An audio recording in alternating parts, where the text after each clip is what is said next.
मैं आपका mentor AK Singh और आज फिर हम अपने उत्तराखंड टेट की तैयारी करेंगे। और उत्तराखंड टेट में हम क्या देख रहे हैं, EVS को कंप्लीट कर रहे हैं और EVS में आपकी क्लास 4 की NCERT कवर की जा रही है, जिसमें हम क्या देख रहे हैं, दिन यानी कि 2-2 चैप्टर करके आपका सारा सिलेबस ख़त्म कर रहे हैं।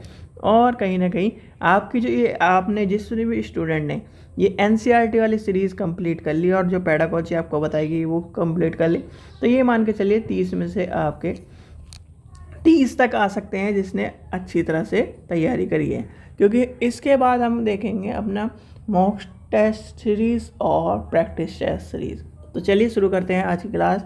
आज हमें देखना है 13 चैप्टर और 14 चैप्टर। तो इसमें क्या है, इस पार्ट में नदी का पानी और गंगा नदी का प्रदूषण के बारे में बताया गया। तो इसमें आपको पता होना चाहिए जो नदियों का पानी होता है वो किस तरह से आपका उपयोग में आ रहा है और क्या किस तरह से गंद हो रहा है। ठीक है, तो जैसे कि आपको पता होना है जो नदी का पानी गंदा होने का कारण क्या है, उसमें कपड़े धोने का कारण है और जो नालियों का जो पानी है उसमें डंप करा जा रहा है। ठीक है, फिर आपका एक प्रोजेक्ट आया था जो है केंद्र सरकार द्वारा यानी कि सरकार द्वारा लगाया गया था, नमामि गंगे प्रोजेक्ट, जो कि आपसे कई बार पूछा गया है। और ख़ासकर उत्तराखंड में आपको पता होना चाहिए, जैसे कि आपको उत्तराखंड में हरिद्वार और इस तरह के जो नदी वाले यानी कि एक तरह से पवित्र नदियों के संगम और इस तरह की जो चीज़ें हैं, तो वो कहीं ना कहीं आपको पता होना चाहिए। जैसे कि आपका है गंगा नदी में प्रदूषण को ख़त्म करने का, सहायक नदियों का पुनर्जीवन करने का, स्वच्छ जल का लाभ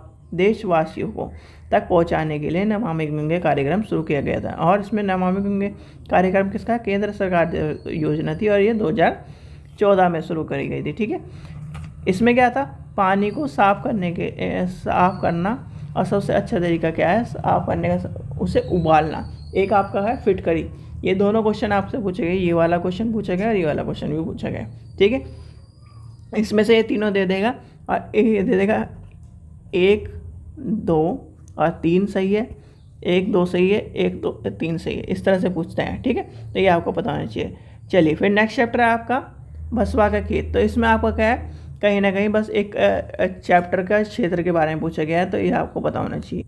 ठीक है, तो इसमें क्या है, बेलवानी का गांव कहाँ पर है, तो ये आपको पता होना चाहिए, कर्नाटक में।